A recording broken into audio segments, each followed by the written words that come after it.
Hello, I'm Simon Whistler and you're watching the Today I Found Out YouTube channel, and in the video today we're looking at why coupons sometimes say they're worth a fraction of a penny. Depending on where you live, you may have noticed that coupons have small print stating that they are worth some fraction of a penny, usually something like a 100th or a 20th of a penny. In truth, the coupons are really worth this amount, and if you wanted, you could exchange them for their cash value.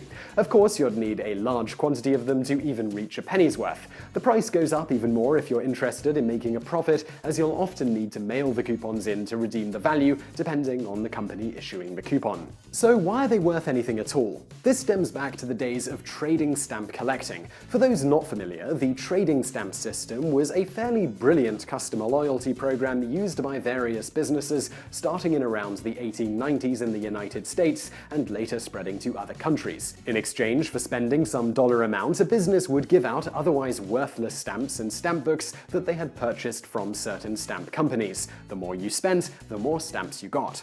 Humans are a funny lot, and even if nothing else was given, this collecting system would have had a tangible effect on customer loyalty. But to up the incentive for caring about how many stamps you acquired, you could trade in your stamps to the stamp companies for various freebies, depending on how many stamps you had. In the early days, discounts on gasoline were an extremely popular freebie with customers, as with many customer loyalty programs today. This wasn't costing businesses much of anything because, of course, they incorporated the cost of the stamps into the prices they were selling the products for. Further, you'd have to collect a pretty large number of stamps to get anything of real value. For instance, an article in a 1904 edition of the New York Times indicated that you'll typically get about a third of a penny per stamp, about 8.33 cents today, towards the price of the thing you traded your stamps for. But how much would you have to spend to acquire a stamp at this time? This would vary from company to company, but you could expect to spend about 10 cents per stamp. That's about $2.52 today. Eventually, the fact that trading stamps had no set dollar value other than perhaps the minuscule value of the raw material the stamps were printed on, so essentially nothing then, this led to legislation in the early 20th century requiring that the stamps themselves be given some monetary value. This way, if customers chose, instead of trading them in for some product, they could simply cash them in for money. Limits were set on the minimum value allowed per stamp, and most trading stamp companies went ahead and assigned that value to their stamps to keep people opting for trading in their stamps for products that these companies bought at bulk for a large discount from the retail price. This minimum cash value was around 1/3 to 1/4 what you could usually get for trading the stamps in for some product, so exceptionally few people traded the stamps in for money.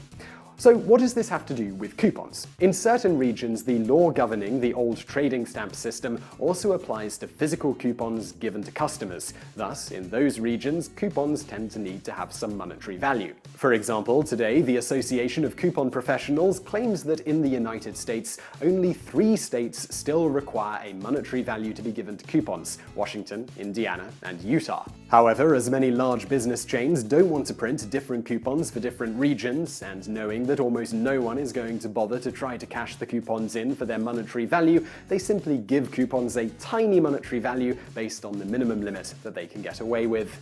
And now for a bonus fact.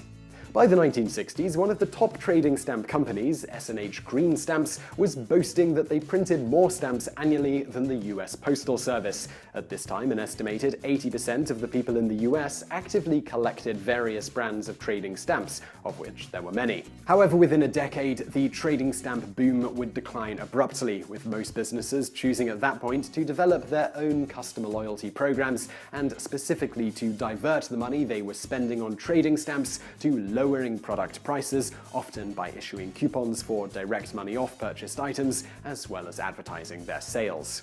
So I really hope you found that video interesting. If you did, please do hit that thumbs up button below, and don't forget to subscribe to this channel if you haven't already. Also, if you've got a why question like this that you'd like us to take a crack at answering, please do leave us a comment below. We'd love to hear from you guys, and if we can, we'll make a couple of those. Also, over there on the right, a couple of other videos that you might enjoy if you enjoyed this one, and thank you for watching.